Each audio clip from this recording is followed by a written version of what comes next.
नमस्कार सभी को।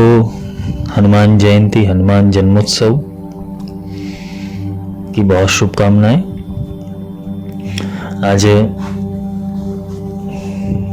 एक ऐसे व्यक्तित्व का, ऐसे चरित्र का, ऐसे पात्र का जन्मदिन है कि अगर हमारे जीवन में उनका 1% भी अंश हमारे भीतर उतर जाए तो सारी प्रॉब्लम समाप्त हो जाती है। ये एक ऐसा ऊर्जामयी तत्व है कि जिसके पास असंभव नाम का शब्द नहीं है। बुद्धिमताम वरिष्ठम, बुद्धि कैसी होनी चाहिए? वरिष्ठ जैसी, और पराक्रम बालक जैसा। ये बल और बुद्धि का मिक्सचर है। एक ऐसा मिश्रण है कि जिससे हम हमारे जीवन की सारी उलझनों को सुलझा सकते हैं। अगर हम हनुमान जी का पात्र देखें, उनका चरित्र देखें, तो बहुत सारी चीजें हमें समझ में आती है। परंतु जो उन्होंने रास्ता तय किया था, वो जिस रास्ते के ऊपर चले, क्या हमारे लिए वो संभव है? पहले तो हमें अपने आप से प्रश्न करना चाहिए कि हम जिस हनुमान जी की पूजा कर रहे हैं, जिन हनुमान जी का जन्मोत्सव मना रहे हैं, क्या उनका 1% भी हमारे चरित्र के अंदर है? क्योंकि हनुमान जी तभी जाके कार्य करते हैं हमारे अंदर जब हम उनके गुण अपनाए। ज्ञान गुण सागर, ये एक बहुत ही उत्तम पात्र है। राम जी के वरदान से हनुमान जी अमर हो गए। आज राम से ज्यादा हनुमान जी को पूजने वाले ज्यादा है। भगवान से बड़ा उनका भक्त होता है, गुरु से बड़ा उसका शिष्य होता है।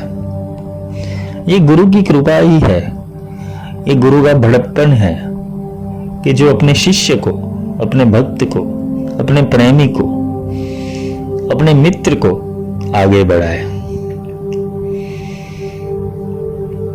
श्री राम स्वयं नारायण के अवतार थे, नारायण तत्व उनके अंदर था। फिर भी उनको अपनी लीला करने हेतु एक ऐसे पराक्रमी योद्धा और ऐसे पराक्रमी बलवान तत्व की जरूरत थी। अगर रामायण में से हनुमान जी के पात्र को निकाल दिया जाए तो रामायण फीका हो जाएगा। हनुमान जी की एंट्री होती है तभी जाके रामायण देखनी हमें अच्छी लगती है। वैसा ही कुछ हमारे जीवन के अंदर है। हमारा जीवन रामायण से कम नहीं है, महाभारत से कम नहीं है। हम रोज उलझनों के अंदर, रोज परेशानियों के अंदर, रोज समस्याओं के अंदर घिर जाते हैं, पर हमारे पास वो चातुर्य नहीं है, वो बुद्धि नहीं है। हम छोटी छोटी बातों के अंदर ऐसे घिर जाते हैं कि हम हमारी क्षमता, हमारी बुद्धिमता और हमारे ही पराक्रम के ऊपर संदेह कर बैठते हैं।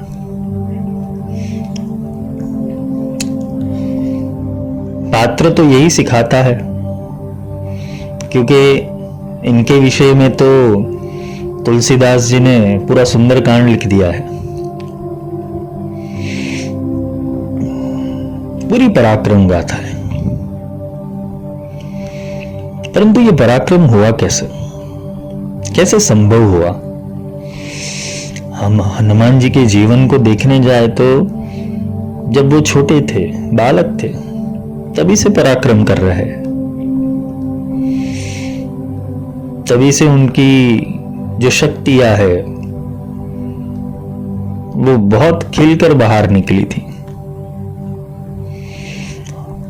और जगत के अंदर उन्होंने देवताओं तक को चैलेंज दे दिया था। हनुमान का अर्थ अभिमान का हनन करना है, अभिमान को चूर कर देना है। हनुमान अगर हमारी भीतर यात्रा के अंदर देखने जाए, हमारी आध्यात्मिक जीवन के अंदर हनुमान जी का तत्व देखने जाए तो वो प्रज्ञान ब्रह्म है। अयम आत्म ब्रह्म है, वो तो राम है, पर उसका प्रज्ञान ब्रह्म कौन है? वो हनुमान है। हनुमान जब छोटे थे तो सूर्य को निगल गए। हमने जो हमारी कथाएं है, रामायण है, उसके अंदर देखा है कि भाई हनुमान जी सूर्य को निगल गए। तो क्या है इसका मतलब, सूर्य को निगलना?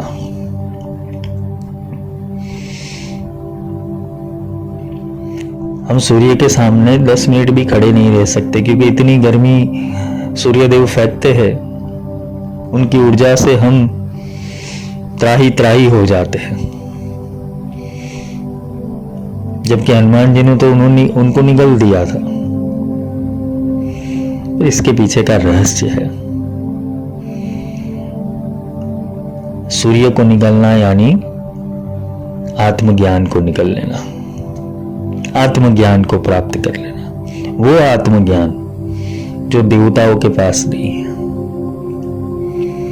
जो ऋषि मुनियों के पास नहीं है, जो तपस्वियों के पास नहीं है, वो आत्मज्ञान प्राप्त कर लेना एक सहजता से। देखो, जब तुम साधना मार्ग में जा रहे हो, तुम आध्यात्मिक पथ के ऊपर हो, तो तुम्हारे अंदर इतनी ही सरलता चाहिए जितनी सरलता हनुमान जी के अंदर थी। अगर तुम्हें राम की प्राप्ति करनी है तो समर्पण जरूरी है। हनुमान जी के बहुत सारे गुण हैं। अष्ट सिद्धि नवनिधि के दाता, वो अष्ट सिद्धि और नवनिधि के दाता है। उनके पास होगी तो ही मिलेगी ना हमें। हनुमान जी उनके धारक है, तभी जाके तो उनकी पूजा उपासना से हमें ये अष्ट सिद्धि नवनिधि मिलती है।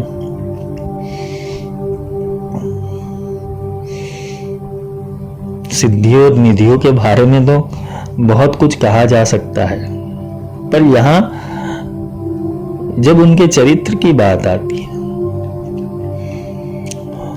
तो हमें उनका जो गुण और ज्ञान का सागर है वही छूना है, वही देखना है, वही अनुभव करना है।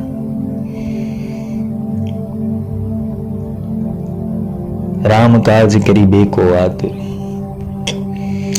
ये गुरु शिष्य परंपरा का ही मार्ग है, इससे बाहर नहीं है।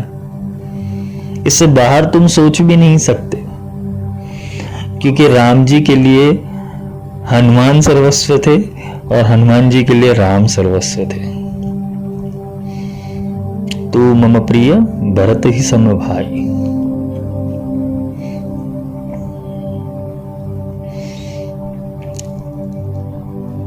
ये अपने भाई से, अपने भ्राता से, लक्ष्मण से, भरत से, शत्रुघ्न से भी अधिक प्रेम उन्होंने हनुमान जी को किया था।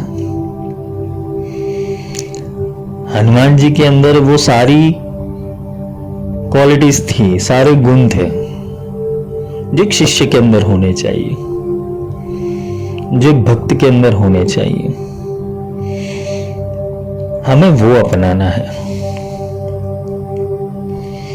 अगर हम अपनाएंगे तो ही हम राम काज करीबे को आतुर, राम के काज कर पाएंगे, राम का कार्य कर पाएंगे। राम का कार्य करना अर्थात आत्मा का कार्य करना।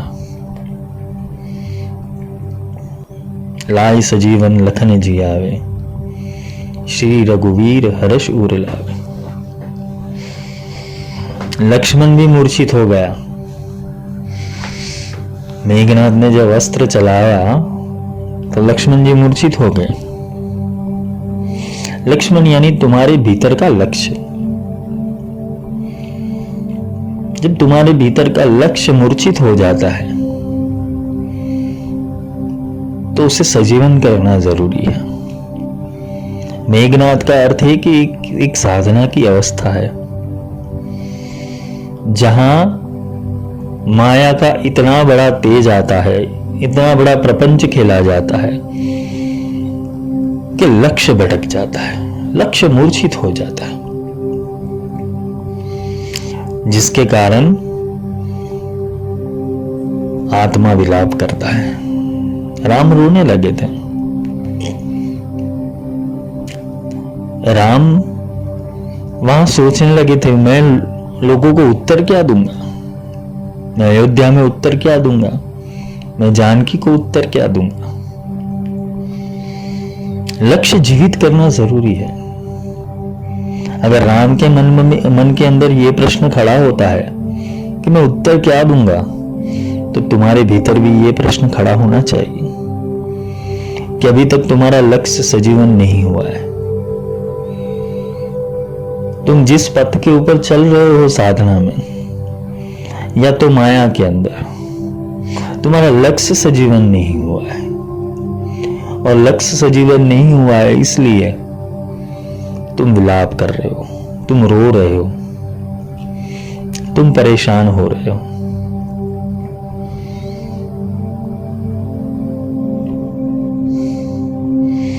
और इसी के कारण तुम एक परमात्मा होते हुए, एक परम चेतना होते हुए भी विषाद के अंदर गिर गए हो।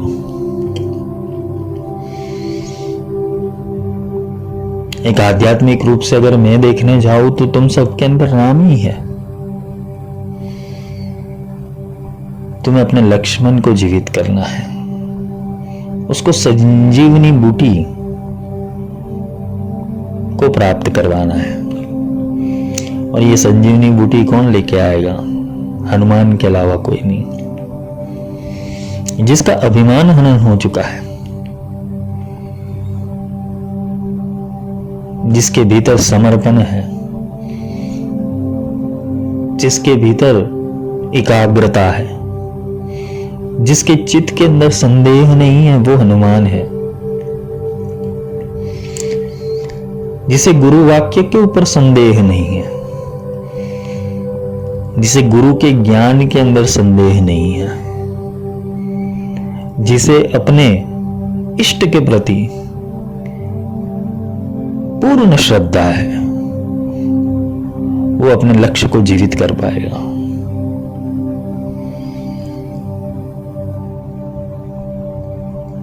क्योंकि लक्ष्य को जीवित करना वही तुम्हारी आध्यात्मिक जो यात्रा है तुम्हारी, उसका मूल उद्देश्य है। उसका पहला स्तर यही है कि तुम्हें पुनर्जीवित किया जाए। तुम ये द्वंद्वों को दूर करके, मायाजाल को दूर करके, ये विषाद को दूर करके, ये नेगेटिविटी को दूर करके तुम अपने लक्ष्य के प्रति जागरूक हो जाओ। और उसमें सहायता हनुमान जी करते हैं। हनुमान जी की बोलते हैं ना कि प्रतिमा के सामने तुम 108 बार पाठ करोगे, ठीक है, वो भी कार्य करता है, क्योंकि शब्द ब्रह्म तो कार्य करेगा ही। तुम जो शब्द बोलोगे वो तो कार्य होगा ही। किंतु जो अपने आध्यात्मिक मार्ग के अंदर है, जिसने अपने भीतर के राम को देखना है, उसके लिए हनुमान अंदर प्रकट होता है। वेदों ने उसे प्रज्ञान ब्रह्म कहा है। वेद ने जो वाणी कही है वो कोडेड है। तुलसीदास ने उसे वैखरी में लिखा है। जय कपीश तिहु लोक उजागर। तिहु लोक, तीनों लोकों में हाहाकार हो गया, त्रिलोक विजय हो गया रावण। ये तीन लोक है क्या? हमने त्रिपुरा के बारे में सुना है, त्रिपुरा रहस्य, इसमें तीन लोगों की बात मैंने की है, जागृत, अर्ध जागृत और सुषुप्ति। कपीश का अर्थ है ब्रह्म। जय कपीश तिहु लोक उजागर। जब ये ब्रह्म की चेतना जागृत हो जाती है तुम्हारे अंदर, तो तुम्हारे तीनों लोक जागृत हो जाते। उसके भीतर छुपी हुई माया वो तुम्हारे सामने आ जाती है। हनुमान जी को बहुत सारी राक्षसों ने रोकने की कोशिश की, बहुत पड़ा हुआ है उनके जीवन के अंदर, जहां सब असंभव ही था। कोई भी कार्य कारण था, चाहे वो लंका जाना था, रावण को सबक सिखाना था, या अंतिम युद्ध के अंदर प्रभु की सहाय करनी थी। हनुमान जी के आगे सारे जो भी समस्याएं थी उसका निराकरण हनुमान जी के पास था, क्योंकि हनुमान जी अपने खुद के अस्तित्व के अंदर थे ही नहीं। उस समय के अंदर वो खुद के स्वरूप में नहीं थे, ना वो वानर स्वरूप में थे, ना देवता स्वरूप में थे। उनका एक ही स्वरूप था, रामदूत। वो सिर्फ दूत का कार्य करते थे, एक मैसेंजर का। उन्होंने राम जी भगवान है, राम जी नारायण है, ये सब नहीं देखा था। उन्होंने तो यही देखा था, ये परमात्मा है और मुझे उनके कार्य के लिए नीचे उतारा है।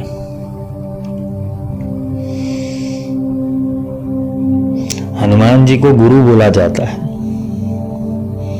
और जिसके कोई गुरु नहीं होते तो वो हनुमान जी को गुरु बना देते हैं। और हनुमान जी के पास वो गुरु रूपी सारी औषधियां है, जिससे हम अपने जीवन के अंदर संभल पाए, सीख पाए, लड़ पाए। इनके अंदर इतना तेज है, इतना प्रभाव है उनकी ऊर्जा के अंदर, कि जब भी कोई समस्या नजदीक आती है तुम उनका स्मरण कर लो, सिर्फ सच्चे हृदय से स्मरण कर लो, वो ऊर्जा तत्काल प्रकट हो जाती है। पर उसके अंदर स्थिर रहना पड़ता है। भगवती के दो पहरेदार के रूप में एक हनुमान जी, एक भैरव जी है। देवी मंदिर के अंदर देखोगे तो हनुमान जी और भैरव जी, और शिव जी के आगे देखोगे शिव मंदिर के अंदर तो गणपति जी और हनुमान जी है। हनुमान दोनों जगह है, शिव में भी है और शक्ति में भी है। ये दोनों के स्वरूप है, ज्ञान भी है और बल भी है।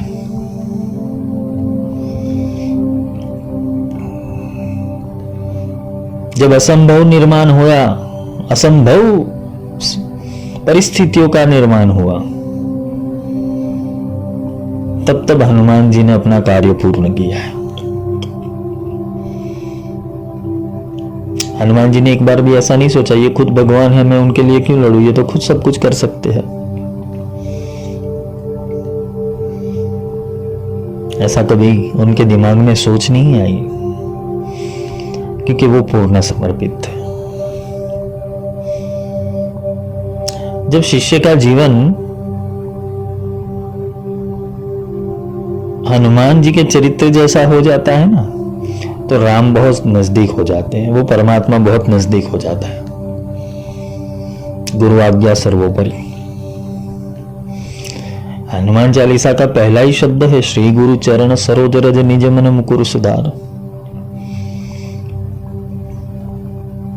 ये गुरु के चरण की रज रह के रहना है। श्री गुरु चरण सरोज रज रज रह के अपने मन को सुधारना है। निज मन मुकुर सुधार, उसको सुधारना है। उसको सुधार जितने जैसे जैसे सुधारोगे, गुरु के ज्ञान की जो औषधि है, गुरु ज्ञान की औषधि खरी नीति से खाए, बहु पीड़ा व्यापे नहीं, सकल रोग मिट जाए।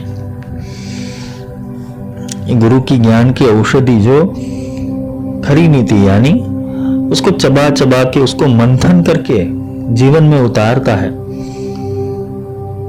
तो उसको बहु पीड़ा नहीं सताती है। बहु पीड़ा यानी जन्म, मृत्यु और माया।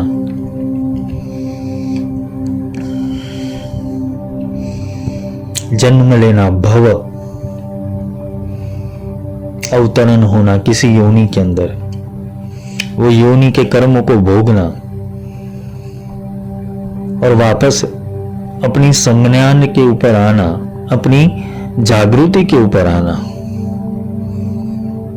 और जागृति के बाद वापस वो भव के अंदर ही भटकना। जागृति आधी रहती है, इसे बोलते हैं ना, अर्ध जागृति हुई तो भी कार्य नहीं होगा, पूर्ण जागृति चाहिए। और पूर्ण जागृति तभी जाके संभव है कि जब तुम्हारे भीतर ये हनुमान जी की ऊर्जा प्रवेश कर जाए। 24 घंटे चकोर रहना, सूक्ष्म रूप धरि सियहि दिखावा। सिया का अर्थ ध्यान है। सिया का अर्थ ध्यान है। सूक्ष्म रूप धरि सियहि दिखावा, विकट रूप धरि लंक जलावा। लंका का अर्थ लकार से है, मूलाधार से है। सारी माया वहां से ऑपरेट होती है।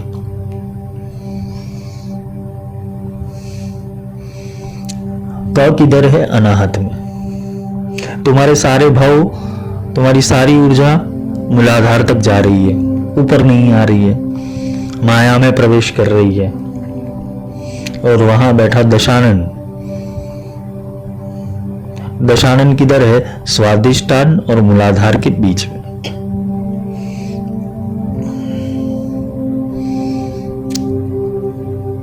क अनाहत से जुड़ा हुआ है। लंका का अर्थ आध्यात्मिक रूप से देखने जाए तो ये होता है, तुम्हारी सारी भाव, तुम्हारी सारी ऊर्जा, तुम्हारा सारा ध्यान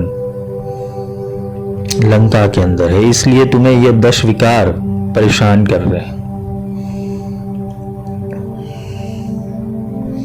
सूक्ष्म रूप धरि सियहि दिखावा। ध्यान किधर है? ध्यान किधर है? तुम्हारा ध्यान भटक रहा है। कभी ये प्राप्त कर लूं, कभी वो सिद्धि प्राप्त कर लूं, कभी ये महाविद्या कर लूं, कभी वो महाविद्या कर लूं, कभी भैरव उपासना कर लूं, कभी हनुमान जी की उपासना कर लूं, कभी कृष्ण की उपासना कर लूं। सब जगह तुम भटक रहे हो। भटकने के ऊपर होता क्या है कि तुम्हारे ही ऊर्जा तुम्हारे विकारों को प्रबल करती है। हनुमान जी के पास तो उनका इष्ट था, तुम्हारे पास अपना इष्ट किधर है? हनुमान जी को चलाने वाली जो ऊर्जा थी वो राम थे। तुम्हें चलाने वाली ऊर्जा किधर है? तुम तो अपने मन से चल रहे हो, और मन से चल रहे हो इसलिए तो अभी तक प्रभु की प्राप्ति हुई नहीं है, अभी तक राम मिला नहीं है।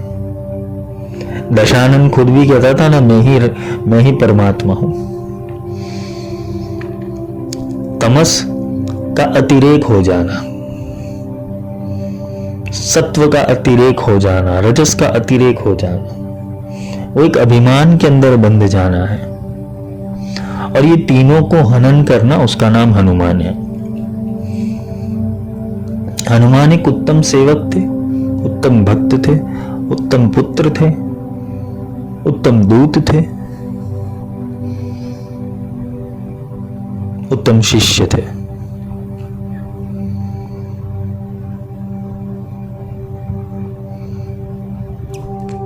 क्योंकि उत्तम सर्वश्रेष्ठ और श्रेष्ठ में अंतर है। कोई श्रेष्ठ बन सकता है, कोई सर्वश्रेष्ठ बन सकता है और कोई उत्तम बन सकता है।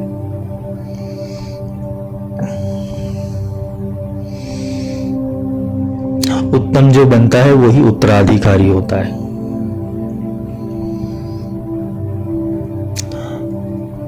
ईश्वर परमात्मा या महाऊर्जा उसके पास ही खींची चली आएगी जिसकी उत्तराधिकारी, या तो जो उत्तराधिकारी होगा जिसने अपने उत्तम चरित्र से अपनी पात्रता बनाई होगी। हम अपनी छोटी मोटी परेशानियों से, समस्याओं से इतने उलझ जाते हैं कि ईश्वर के नाम के ऊपर से विश्वास हमारा हट जाता है। अभी यहाँ हनुमान जी के सामने चैलेंजेस देखो, हम क्या कहेंगे, उनके पास तो वो तो सिद्ध थे, उनके पास वो तो शिव के अवतार थे, उनके पास तो बहुत सारी शक्तियां थी, तो वो लड़ पाए। हमारे पास कहाँ शक्तियां है? और हनुमान जी को भी अपनी शक्तियां विस्मृत हो गई थी, अगर याद हो तो। जब छोटे थे तब पराक्रम करते थे, एक ऋषि ने उनको श्राप दे दिया और श्राप देने के ऊपर उन्होंने अपनी सारी जो भी शक्तियां थी वो विस्मृत हो गए। वैसे ही तुम्हारी तो हालत है, तुम एक श्राप के कारण अपनी शक्तियों को विस्मृत करके बैठे हो। ब्रह्म तुम्हारे पास आता है, परमात्मा तुम्हारे पास किसी ना किसी रूप से, किसी ना किसी रंग से, कोई भी स्वरूप से तुम्हारे पास आता है। तुम्हें वहां अपना कार्य करना है, अपनी पात्रता दिखानी है। और जब तुम्हारी पात्रता हो जाती है तब राम के कार्य तुम्हें ही करने हैं, तब तुम अमर हो जाओगे। मनुष्य अवतार, अवतार बोला गया है। देवताओं को योनि बोला गया है, देव योनि, पितृ योनि, प्रेत योनि, 84 लाख योनि, जबकि मनुष्य को योनि भी कहा गया है और अवतार भी कहा गया है। पर हमें हमारे अंदर ही सूझ नहीं, हम बाहरी द्वंद्वों में इतने पड़े हुए हैं कि भीतर बैठा हुआ हनुमान कभी जागृति नहीं होगा। हमें शक्तियां बाहर से चाहिए, वही हमारी सबसे बड़ी प्रॉब्लम है, और जागृति होती है अंदर से। मुझे कुछ ऐसा मिल जाए कि मैं कुछ भी बोलूं, कुछ भी सोचूं, वो सच हो जाए। लेकिन तुम्हें उसकी आसक्ति कहां पर है? बाहर की ओर है। तुम्हें ऐसा लगता है कि कोई बाह्य से कोई शक्ति चलेगी और वो कार्य करेगी, जबकि जो भी है तुम्हारे भीतर है। हनुमान जी ने उड़ने की कला नहीं सीखी थी, उनके अंदर इनबिल्ट ही थी, पर वो जागरूक करनी पड़ी, वो याद दिलाना पड़ा। वैसे ही तुम्हारी अवस्था है। गुरु तुम्हें रोज याद दिलाते हैं तुम कौन हो, और तुम वापस सो ही जाते हो, क्योंकि हमें तो सोना अच्छा लगता है। अगर हम जाग गए तो माया कौन भोगेगा? मटेरियल की चिंता कौन करेगा? जो तुम्हारे साथ आने वाला नहीं है उसकी चिंता में तुम लगे पड़े हो। हनुमान जी तो गदा लेकर चल पड़े, हाथ वज्र और ध्वजा विराज। शरीर के ऊपर क्या है? एक हाथ में गदा है और एक हाथ में ध्वज है, एक हाथ में वज्र है। हाथ वज्र और ध्वजा विराज। इतना बल था, इतना बल है उनके अंदर कि उनका हाथ ही वज्र समान है, इसलिए उनका नाम बजरंगी है। उनका नाम वज्ररंगी है, बजरंगी, और सब लोग बोलते हैं बजरंगी। वज्र और ध्वजा। ध्वजा का अर्थ है हमेशा विजय की प्राप्ति करके आना। गुरु कोई कार्य सौंपते, कोई कुछ निर्देश करते हैं, उसके अंदर फिर विजयी प्राप्ति करके आना। हनुमान जी जैसे गुण धारण करने तो हनुमान चालीसा पढ़ो मत, हनुमान चालीसा को समझो।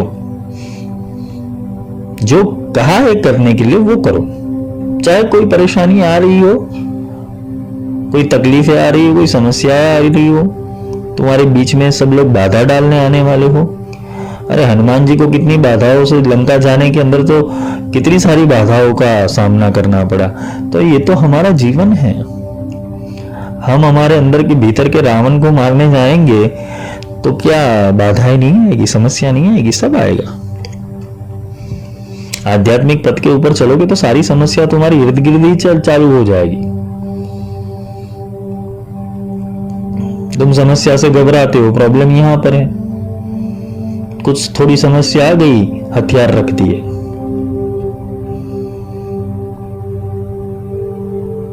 अगर राम नाम से पत्थर तैर सकते हैं तो राम नाम से तुम्हारे भीतर जागृति नहीं हो सकती है। छोटे छोटे द्वंद्वों के अंदर, छोटे छोटे विषादों के अंदर मन इतना व्याकुल हो जाता है कि हम अपनी ऊर्जा ही भूल जाते हैं कि हम कौन हैं। हनुमान जी को जब छोटे थे तब राम नहीं मिले थे, उन्हें प्रतीक्षा करनी पड़ी।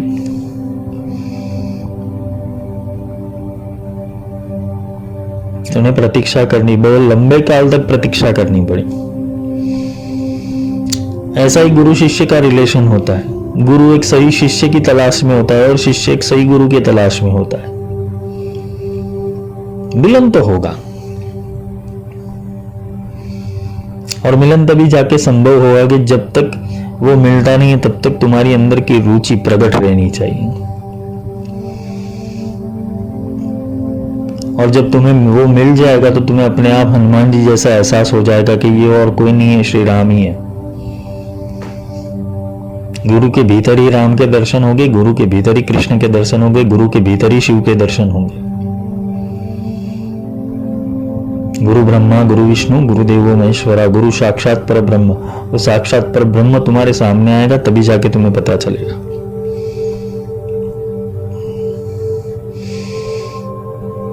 तुलसीदास जी ने ऐसे ही पहले शब्दों में नहीं लिख दिया कि तुम अपने गुरु के चरण में रहो, क्योंकि गुरु ही सब कुछ है, गुरु तत्व ही सब कुछ है।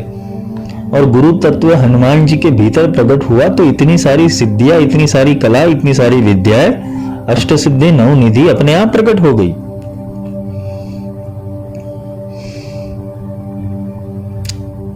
राम ने जब हनुमान जी को उनकी शक्तियों के बारे में जागरूक करवाया, उनका स्मरण करवाया, तब जाके अपने आप हनुमान जी के भीतर वो गरुड़ का आवाहन हो गया और वो लंबी छलांग लगा पाए।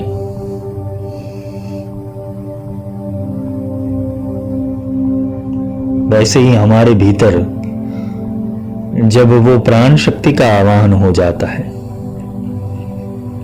वो प्राण चेतना का आवाहन हो जाए, वायु पुत्र बोला गया है।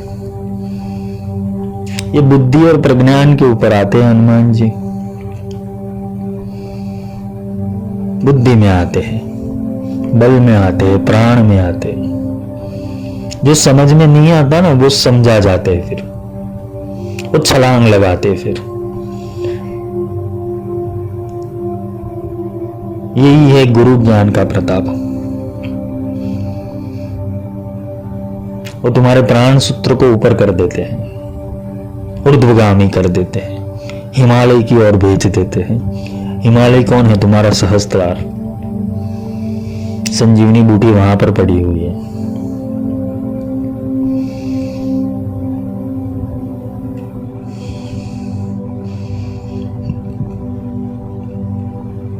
पवन गति, पवन पुत्र, पवन से वेग से चलने वाली बुद्धि। और जब ये बुद्धि इतनी तीव्र हो जाती है, वो सूक्ष्म को भी भेद सकती है।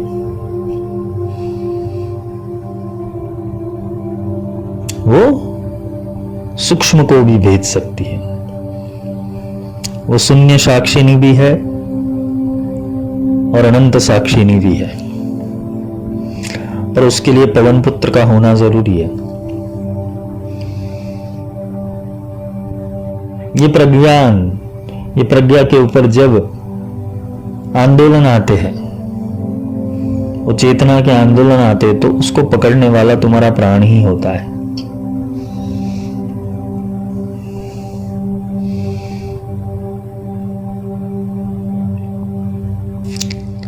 और जब ये प्राण मजबूत हो जाता है ना शरीर के अंदर, ना से रोग हरे सब पीड़ा, जपत निरंतर हनुमंत वीरा, अपने आप सब रोग समाप्त हो जाते हैं।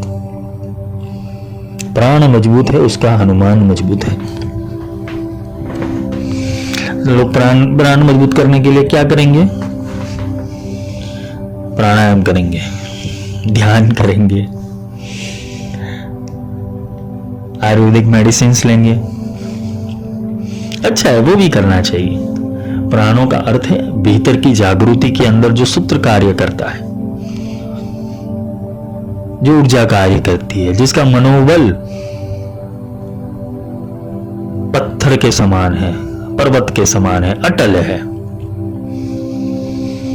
जिसका मनोबल इतना पावरफुल होता है, वही प्राण सूत्र को जगा सकता है, वही हनुमान का आवाहन कर सकता है। फिर जाके उसके जीवन में सुंदरकांड चालू होता है, क्योंकि अंदर का पवन पुत्र क्या करेगा तुम्हें पता नहीं है। जब साधना उसका लक्ष्य हो जाता है ना, जब गुरु का कार्य उसका लक्ष्य हो जाता है, जब राम का काज उसका लक्ष्य हो जाता है, तो उसे कोई भी आंधी तूफान नहीं रोक सकता। आध्यात्मिक जीवन में भी ऐसे ही है, जब तक तुम्हारा लक्ष्य तय नहीं है ना, तब तक तुम भटकोगे। तुम्हें कहां जाना है तुम्हें ही नहीं मालूम। YouTube के ऊपर बहुत सारे ऐसे मेडिटेशन सेशन चल रहे हैं, फेसबुक के ऊपर, YouTube के ऊपर, जो तुम्हें आंख बंद करवा के तुम्हें समझाते कि ऐसे करो, ऐसे करो, ऐसे करो, ऐसे करो, और तुम करते हो। योग निद्रा सीखते हो, प्राणिक हीलिंग सीखते हो, पर इससे और आत्मा को क्या लेना देना?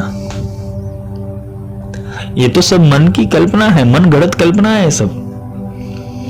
इससे तुम्हारा मन शांत होता है, आत्मा को कहां पावर मिलता है? इसलिए बोला है गुरु की आज्ञा वही गुरु की आज्ञा जाए। गुरु की आज्ञा से मन संभलेगा तुम्हारा। हम हमारे जीवन में गुरु ही नहीं तय कर पाते, क्योंकि हमारे तो बहुत सारे गुरु हैं। हम तो दत्तात्रेय से भी एडवांस है सब। भगवान दत्तात्रेय के 24 गुरु थे, हमारे तो बहुत सारे। यूट्यूब वाले अलग, व्हाट्सएप वाले अलग, फेसबुक वाले अलग, बहुत सारे गुरु हैं हमारे।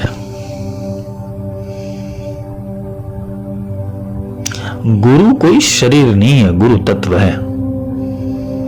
और जो तत्व जिसके अंदर प्रकट होता है ना, वो गुरु हो जाता है। फिर गुरु का कार्य है तुम्हारे भीतर की चेतना को जगाना, ना ही कि तुम्हें तुम्हारी मानसिकता को भटका भटका के तुम्हें किसी चक्र में फंसा देना। अंत में तो सब छोड़ना है। जाप मरे जपा मरे, अनहद भी मिट जाए। जाप भी मर जाएगा, जप भी मर जाएगा, अनहद भी मिट जाएगा। कहे कबीर उस पल को कोई कल्पना पाए। तुम्हारा स्थान वो है, पर उस स्थान के ऊपर जाने के लिए तुम्हें छलांग लगानी पड़ेगी। और छलांग कैसे लगाओगे? हनुमान जैसे गुण धारण करोगे तभी जाके लगा पाओ।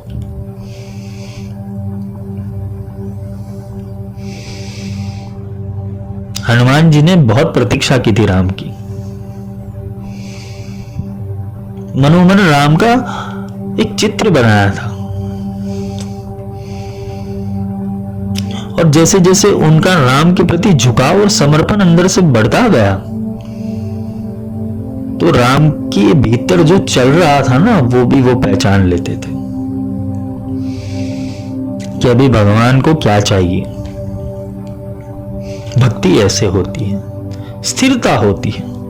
और देवता चित्त न धरई, हनुमान से ही सर्व सुख करे। और देवता कोई दूसरा देवता नहीं,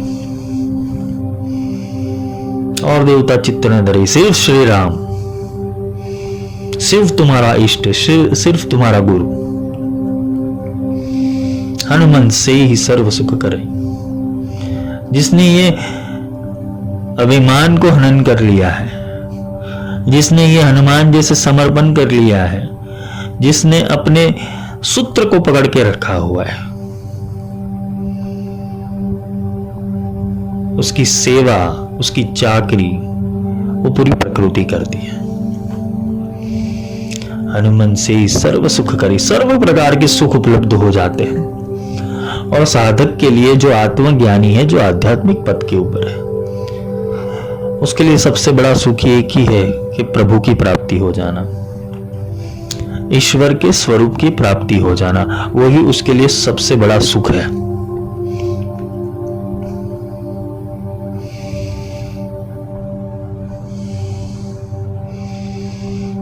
रामदूत अतुलित बल धामा। अतुलित बल है, साधारण बल नहीं है, अतुलित बल है।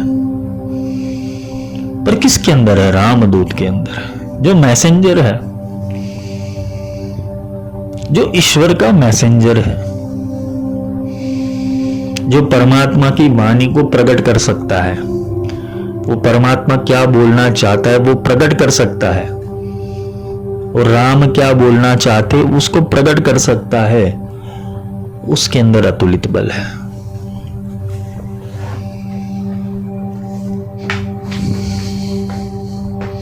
कुमति निवार सुमति के संगी।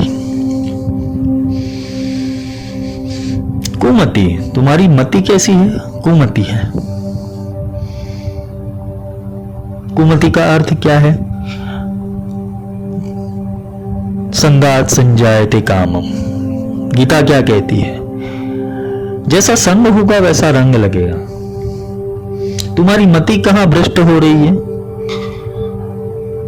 संसार में। संसार क्या है? मोह है। मोह क्या है? विचार है। एक विचार तो है मोह, इससे विशेष क्या है? तुम्हें किसी से लगाव हो जाता है, किसी से तुम जुड़ जाते हो, किसी मोहपाश के अंदर बंध जाते हो, तो विचारों से ही हुआ ना ये। और विचार देने वाला मन है। मन क्रम बचन ध्यान जो लावे। मन, कर्म और वचन, जिसके मन के अंदर कुमति की जगह के ऊपर सुमति है, जिसकी बुद्धि बिगड़ी हुई नहीं है, जिसको क्या चाहिए वो पता है, जिसकी बुद्धि सटीक है, जो ये सारे प्रपंचों से दूर केवल और केवल सिर्फ परमात्मा के लिए बना हुआ है। कुमति निवार सुमति के संगी, वो सुमति के साथ रहता है। सुमति का अर्थ है वो अपनी अच्छी बुद्धि के साथ रहता है। उसके भीतर जो चेतना जागी हुई है आत्मा की, उसके साथ रहता है, सुमति के संगी। और जब ये सुमति कार्य करती है तब मन, कर्म और वचन, ये तीनों एक लाइन के अंदर आ जाते हैं।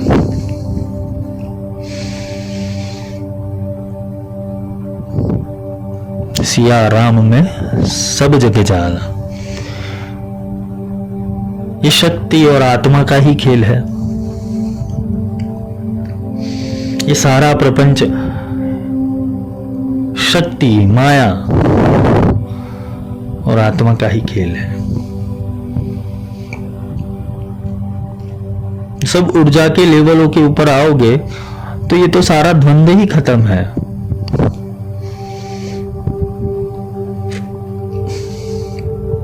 वहां सिर्फ और सिर्फ बोध रह जाता है। राम लखन सीता सहित हृदय बसहु सुरभुप। तो अपनी प्रज्ञा को कहां फिट करना है तुम्हें? राम यानी आत्मा, लक्ष्मण यानी लक्ष्य, सीता यानी तुम्हारा ध्यान। राम लखन सीता सहित हृदय बसहु सुरभुप। हृदय में निवास कर लो। हनुमान जी का प्रागट्य वहां ऊपर है, क्योंकि प्राण सूत्र ऊपर भी जाता है, प्राण ऊपर भी जाता है और नीचे भी जाता है।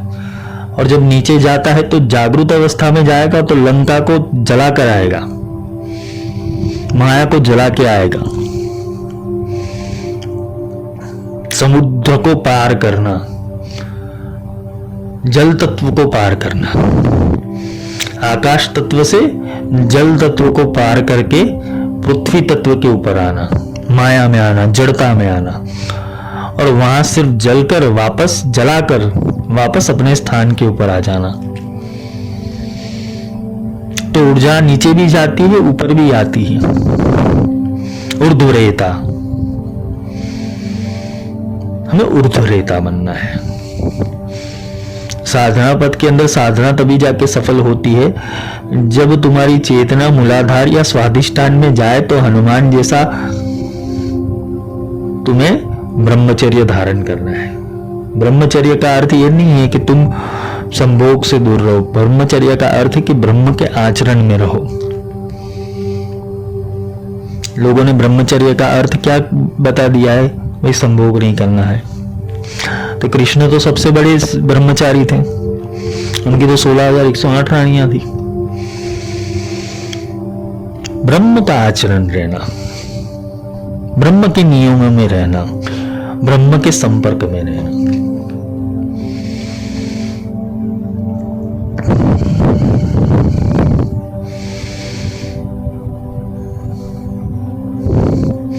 उससे क्या होगा? अगर तुम्हारा ऊर्जा नीचे की ओर जाता है, लंका में जाता है और रावण के दायरे में भी प्रवेश करता है, तुम विचलित नहीं होंगे, तुम वहां जलाकर आ जाओगे। एक चिंगारी पड़े सबसे भारी। रावण ने हनुमान जी की पूछ जलाने की कोशिश की, लेकिन हनुमान जी ने पूरी लंका जला दी। यही होना चाहिए। अगर माया तुम्हें जलाने की कोशिश करती है तो तुम माया के पूरे किले को जला के आ जाओ। सोने की लंका, सोना क्या है? माया तो है।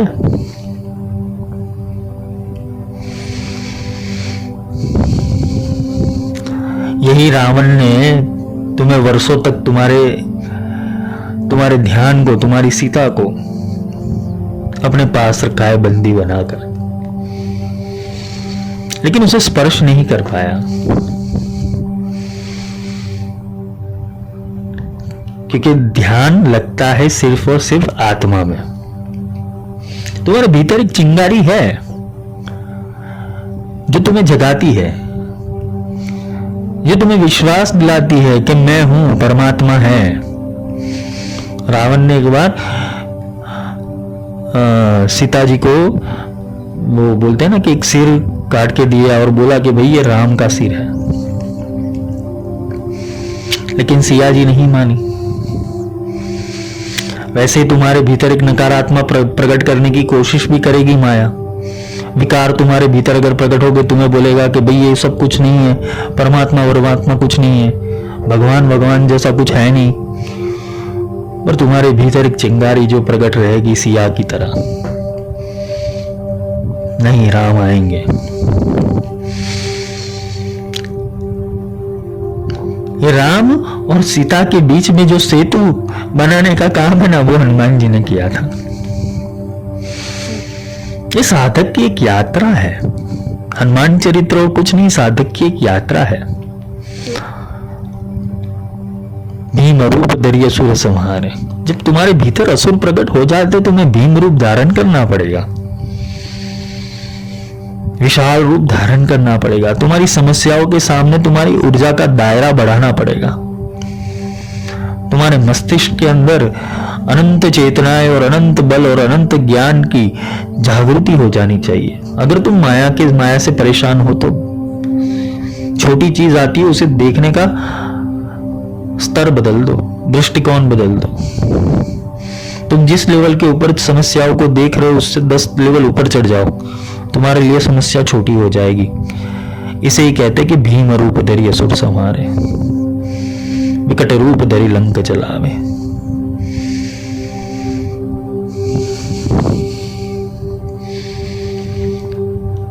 तुम्हारी भीतर ही तुम्हारे स्वरूपों को प्रकट करना पड़ेगा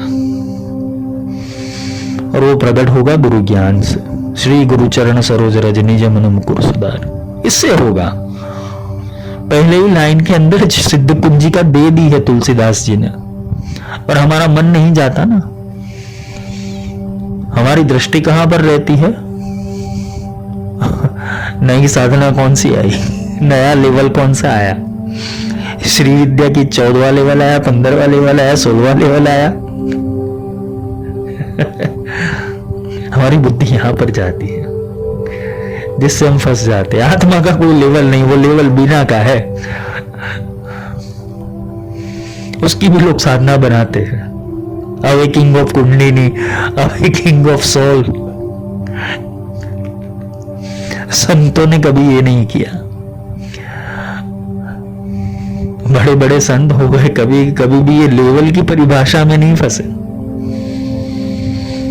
वो तो एक ही बाण से, राम बाण, ब्रह्मास्त्र। राम बाण ऐसा था कि कभी भी लक्ष्य को वेधे बिना वापस नहीं आता था। वैसे ही तुम्हारे पास ऐसा मंत्र होना जरूरी है, ऐसा साधन होना जरूरी है, ऐसा अस्त्र होना जरूरी है कि वो कभी विफल ना जाए। तो हमने लक्ष्य की प्राप्ति करके ही रहो। और एक से ही सब होता है, कोई स्तर नहीं होता। जो ये तुम लोगों को स्तर दिखा रहे, वो तुम्हें लूट रहे, वो तुम्हें लूट रहे। पैसे बनाने के लिए कुछ तो करना पड़ेगा।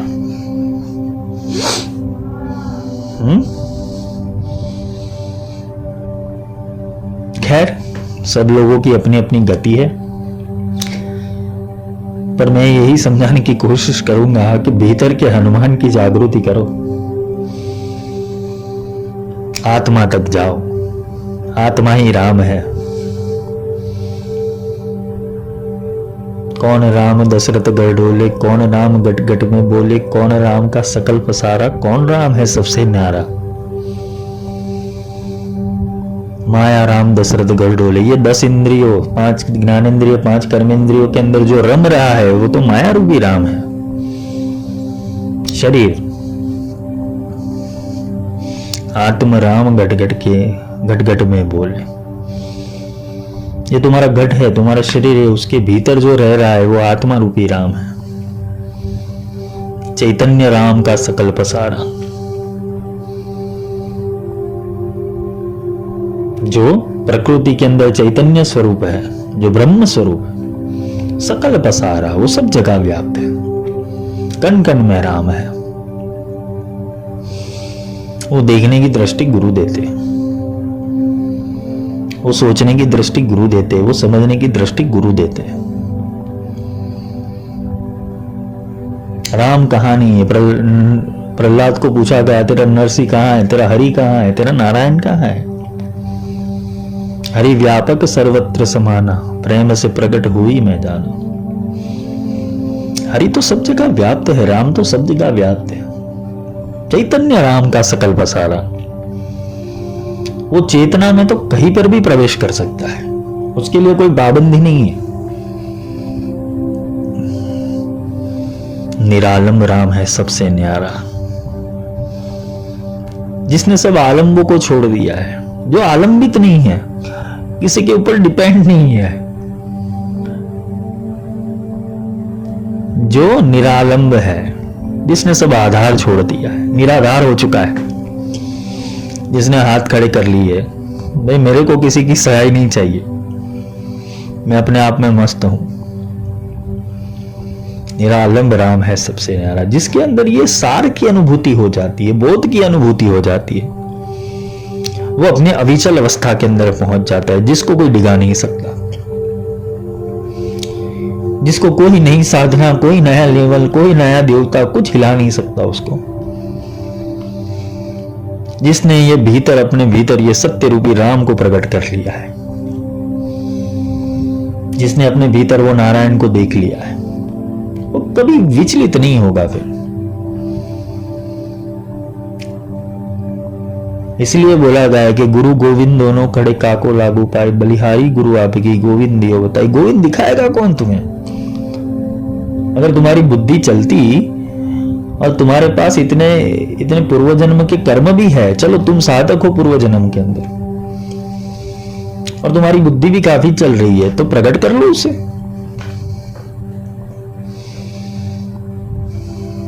गोविंद को खुद प्रकट कर लो, गुरु की जरूरत ही नहीं है।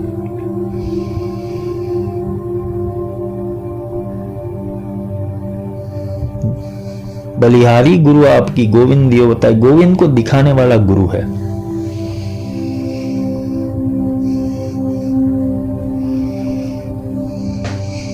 राम को दिखाने वाले हनुमान जी है।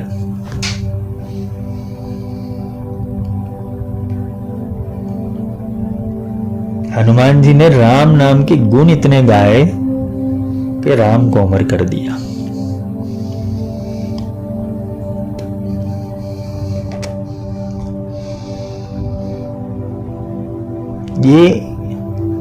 ये एक शिष्य की पात्रता है। गुणगान करना यानी कि अपने गुरु का नाम ले लेके सब जगह, नहीं भाई मेरे गुरु जी, मेरे ये गुरु किए, वो गुरु किए, फोटो लगा दी, टिंगा दी, रोज बाबा को दिया करते, अगरबत्ती करते हैं और 10 लोगों को दिखाते ये मेरे गुरु जी है। ये नहीं, ये गलत है।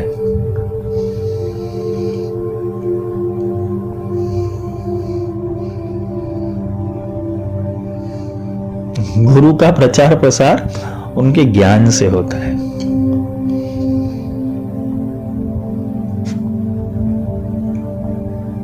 इसलिए बोलते हैं ना कि सच्चा गुरु होगा वो अपने पास बिठाकर सिखाएगा,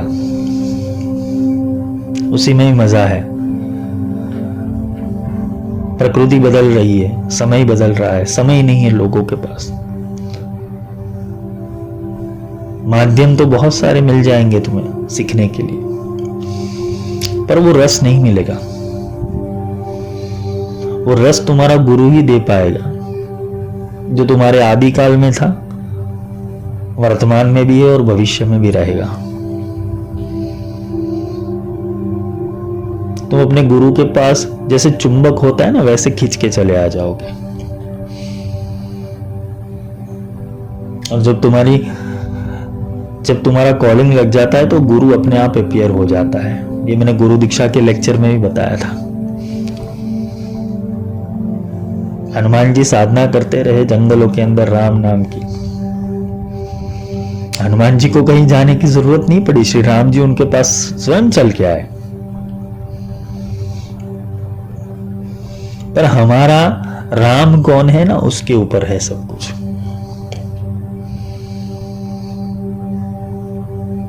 रामचरितमानस, ये चरित्र है पूरा।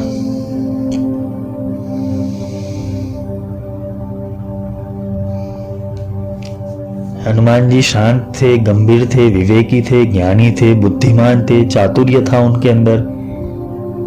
वो सूक्ष्म में सब समझ जाते थे। राम को बोलने से पहले राम की वाणी को समझ लेते थे। कितना एकाकार हुआ होगा सोचो।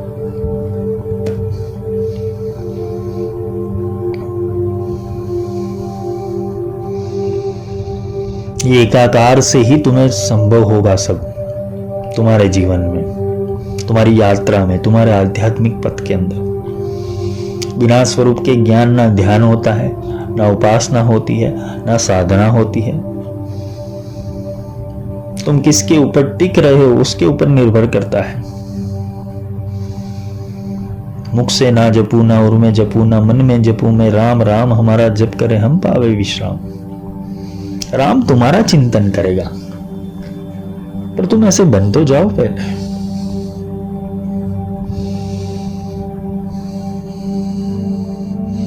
हनुमान जी साधक की वो अवस्था है कि जो चुनौतियों से नहीं डरता, जो समस्याओं से नहीं डरता, उसके पास सब समस्याओं का समाधान है।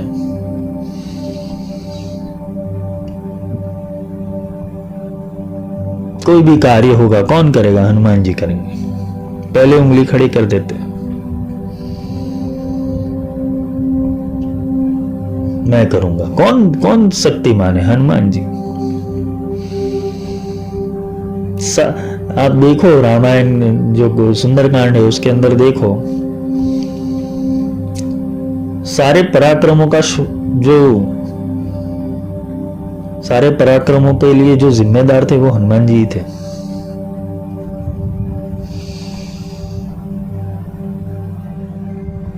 इसलिए उसे संत शिरोमणि, गुरु शिरोमणि, भक्ति शिरोमणि सब कहा गया है हनुमान जी को।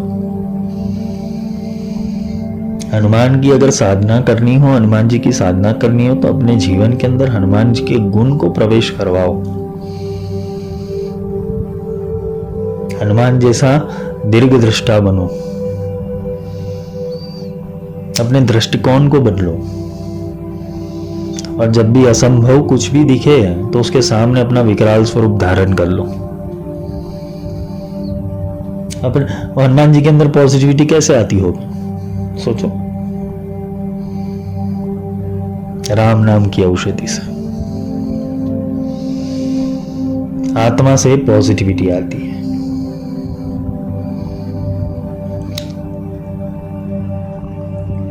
जब तक हमारा आत्मा जागृत हो जाएगा, फिर वो पवन पुत्र सेकंड के आधे भाग में कार्य करेंगे। वो सीधा हृदय से मस्तिष्क के अंदर जुड़ जाते हैं। फिर अनाहत और सहस्त्रार और आज्ञा, ये तीनों के ऊपर फिर हनुमान जी का वास हो जाता है। गुरु आज्ञा के अंदर जब आपका हृदय कमल खिल जाता है ना, जो गुरु आज्ञा देते, गुरु की आज्ञा के ऊपर चलते, धीरे धीरे तुम्हारा हृदय चक्र खुलने लगेगा। और हृदय चक्र खुलने लगेगा तो नीचे से ऊपर की ओर धक्का लगेगा, मूलाधार से अनाहत की ओर, यानी कि माया का और प्रबल जोर लगेगा। तुम्हारे प्राणों को नीचे खींचने की कोशिश होगी साधना पथ के अंदर। तुम्हें संसार से खींचा जाएगा, माया से खींचा जाएगा, क्योंकि तुम तो उड़ने वाले हो।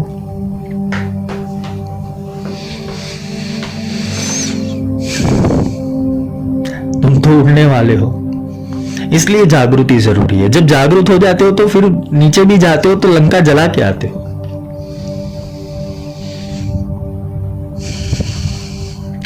साधना में यही मेन चीज है, आज्ञा।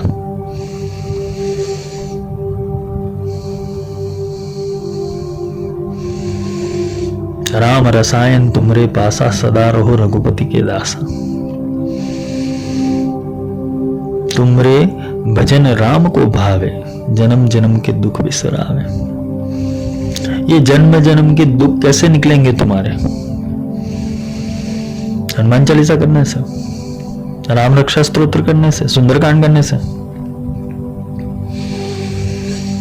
राम रसायन तुमरे पासा, उसका रसायन होना चाहिए ना, उसका एक प्रोग्राम होना चाहिए।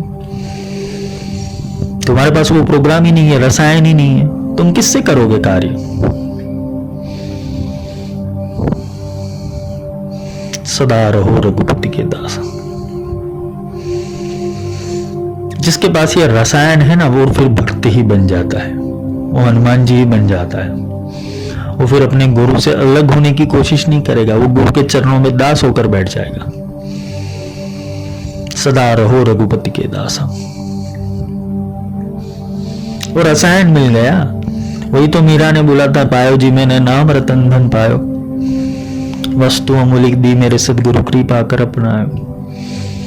तो ये गुरु कृपा से मिलता है रसायन। सदा रहो रघुपति के दासा तुमरे भजन, ये रसायन का भजन, यानी कि इसके अंदर इतना सारा तत्वों का उत्क्रांति होता है, तत्व खिलते हैं, कलाएं खिलती है, गुण खिलते हैं, ज्ञान खिलता है। ये जैसे जैसे खिलने लगेगा उसका भजन होता जाएगा। भजो, उसके अंदर स्थिर रहना, उसके अंदर टिक जाना। भजन का अर्थ ये नहीं कि तुम मंजीरे लेके मृदंग लेके गाने बजाने बैठ जाओ, वो भजन नहीं है। भजन का अर्थ है एक रसायन के ऊपर, एक तत्व के ऊपर टिक कर उसका बारंबार चिंतन करना। जो 7 बार पाठ करे कोई छूटे मंदी महासुख होई। ये 7 बार 100 बार अगर इसका चिंतन हो गया, ये रसायन का, ये राम नाम रूपी जो रसायन है, ये जो राम नाम बोला गया वो नहीं है, दूसरा है। ये बहुत वैखरी में लिखा है हनुमान चालीसा।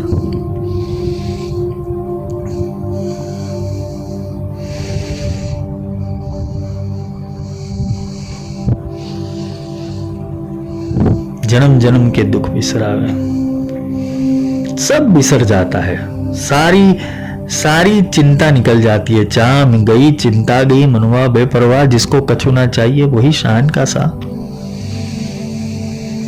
चाह भी गई चिंता भी गई, क्योंकि अभी रसायन मिल गया, भजन करने का रसायन मिल गया। किसको भजू, किसकी साधना करूं, कौन से मंत्र को करूं। ये भज धातु के ऊपर से भजन बना है।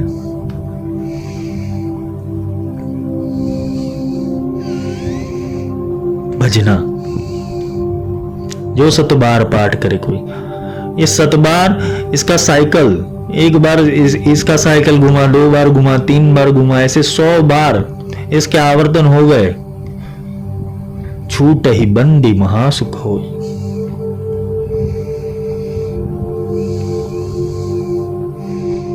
बंधनों से मुक्त हो जाओगे अगर ये रसायन का साइकिल तुम्हारे भीतर चलने लगा, इसके आवर्तन हो गए,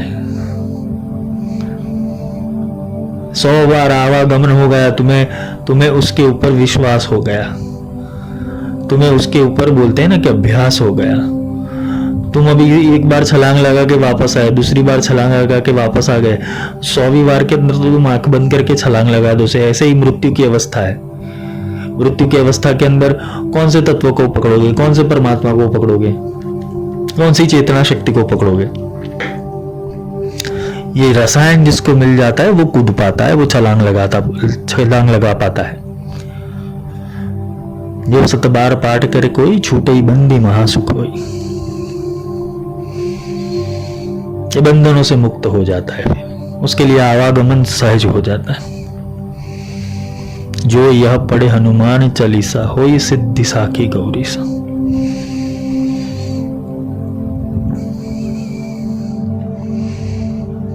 तुलसीदास सदा हरि चेरा कीजे नाथ हृदय मम डेरा। तो ये ज्ञान को कहां उतारना है? हृदय में उतारना है।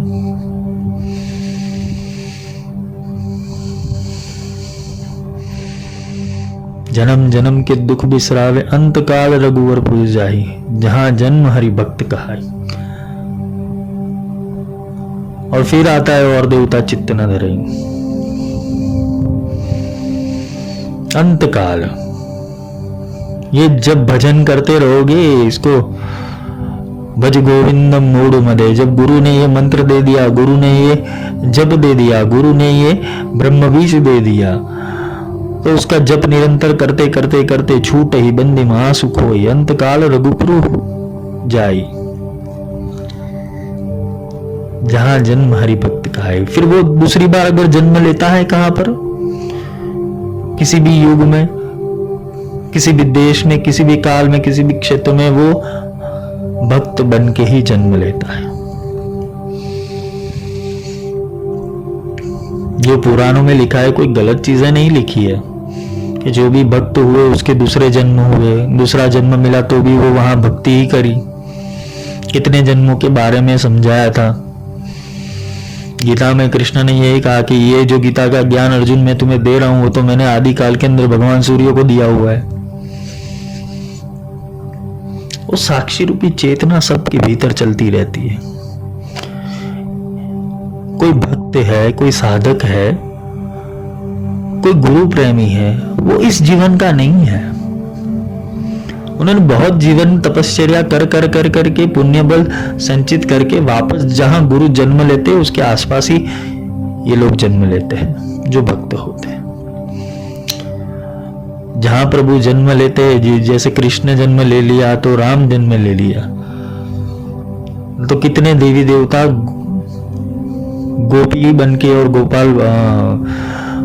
गोपाल बनके, गोप और गोपी बनके प्रकट हुआ।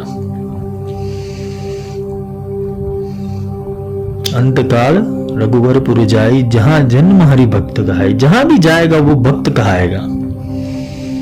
और देवता चित्त न धरे, फिर उसके भीतर कोई दूसरा देवता बैठता ही नहीं है कि मैं इसकी पूजा करूं उसकी पूजा। जब तक उसे सत्य नहीं मिल जाता तब तक उसे सब खाली खाली लगेगा। वो भक्ति तो करेगा क्योंकि उसे रास्ता चाहिए, उसे कोई जगाने वाला नहीं मिला। और जब उसे जगा देता है कोई तो फिर और देवता चित्त न धरे, फिर वो अपने भीतर ही डुबकी लगाता है। वो गुरु सिखा देते हैं। गुरु का कार्य है तुम्हें सिर्फ तुम्हारी चिंगारी लगाना, तुम्हारी पूंछ को आग लगाना। गुरु का काम सिर्फ इतना ही है। रामायण में रावण ने हनुमान जी की पूंछ पे आग लगाई थी, जबकि आध्यात्मिक पथ के अंदर गुरु है ना, वो तुम्हारी पूंछ के ऊपर तुम्हारी पूंछ के ऊपर आग लगा देते हैं, जानबूझ के आग लगाते, चिंगारी लगाते। क्यों? क्योंकि तुम्हें उड़ना है। तुम्हारे भीतर दिया जला देते हैं। मृत्यु माम अमृतगमय, असतो माम सद्गमय, मृत्यु माम अमृतगमय। असत्य से सत्य की ओर। और जब असत्य से सत्य की ओर जाते हो तो क्या होता है? तुम्हारा मृत्यु, तुम्हें जिस चीज से भय लग रहा है ना वो दूर हो जाएगी। मृत्यु एक पड़ाव है और कुछ नहीं। शरीर एक ट्रेन है, उसके अंदर तुम बैठे हुए आत्मा रूपी मुसाफिर हो।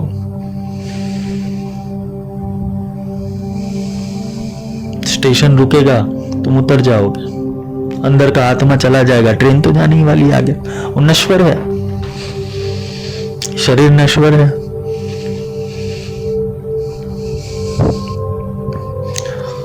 हनुमान जी की जागृति अंदर होगी, और हनुमान जी अगर जागृत हो गए तो जब भी जन्म लोगे तो राम को पहचान पाओगे।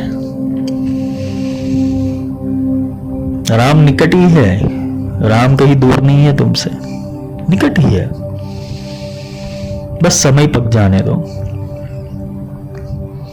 राम युग ऐसे आएगा। सब ट्रैवलिंग होता है, सब ट्रैवलिंग होता है। एक आत्मा से अनेक आत्मा जब पैदा हुई वो भी ट्रैवलिंग हुई, वो अनेकों से अनेकों हुई तो वो भी ट्रैवलिंग हुई।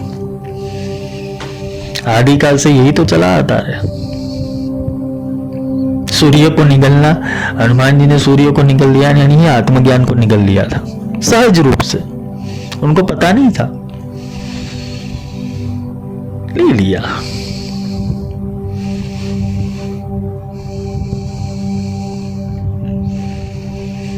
तो ये सीखना है।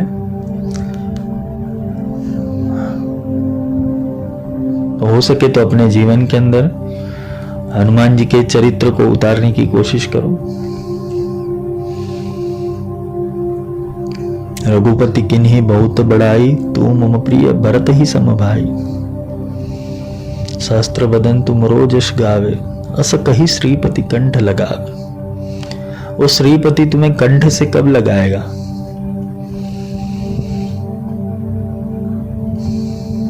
वो श्रीपति कंठ कब लगाएगा तुम्हें? कंठ यानी तुम्हारी विशुद्ध चक्र में आना, जब तुम्हारे अंदर वो वाणी प्रकट हो जाएगी।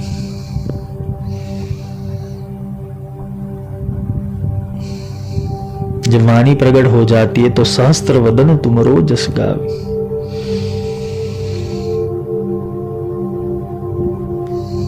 सहस्त्र वदन का अर्थ सहस्त्र हाथ भी होते और तुम्हारा सहस्त्र दल कमल भी होता है। तुमरो जश गावे, जब ये चेतना सहस्त्र दल के ऊपर उतरती है तो अपने आप वो राम नाम के गुण अपने आप चालू हो जाते हैं, अपने आप सब उतरता है। अस कही श्रीपति कंठ लगावे, आता कहाँ है, वाणी के अंदर ही आता है। इसलिए तो गीता में भगवान ने कहा है मैं आकाशवाणी रूप के अंदर हूं।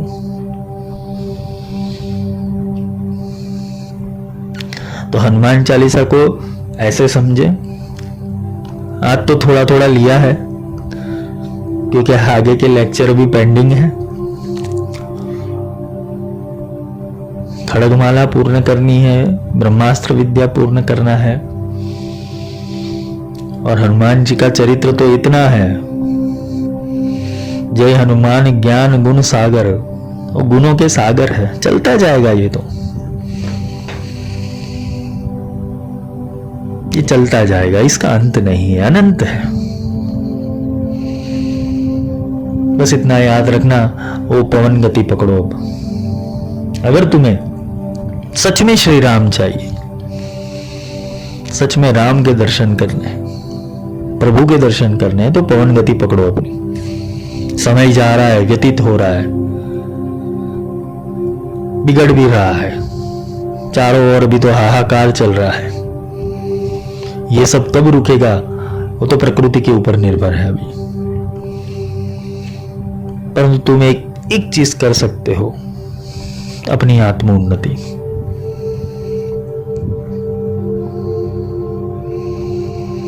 तो आज के लिए इतना ही। हनुमान जी आप सभी के भीतर के हृदय के अंदर निवास करें, क्योंकि उनके हृदय में तो श्री राम और सिया है। तो आपके अंदर हनुमान प्रवेश कर गए तो राम सीता अपने आप आ जाएंगे।